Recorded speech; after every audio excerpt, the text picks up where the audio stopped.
Trading on the article that I spoke of in my last vlog, written by our organizational scientist, Mike O'Brien, regarding employee engagement, which is a hot topic in organizations today, I shared with you an example of a youth soccer coach that was training the kids to not touch the ball with their hands, coaching the kids specifically not to make a mistake. What would happen? They would get a penalty.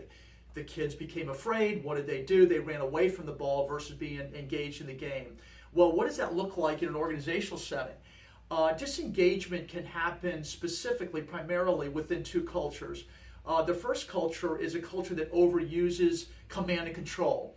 The other culture is a culture that overuses consensus.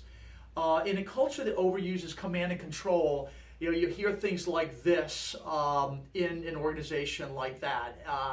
My way or the highway. Do it because I told you so. Are you familiar with those kinds of situations?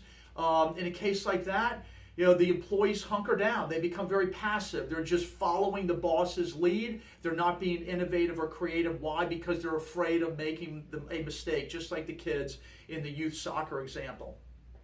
The other culture, a culture that overuses consensus, in a case like that, there's a false sense of harmony, a false sense of happiness, a false sense of security.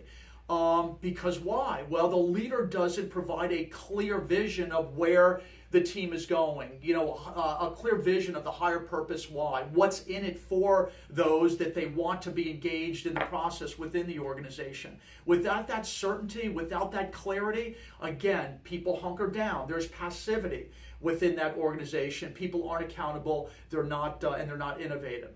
You want to avoid those two kinds of cultures.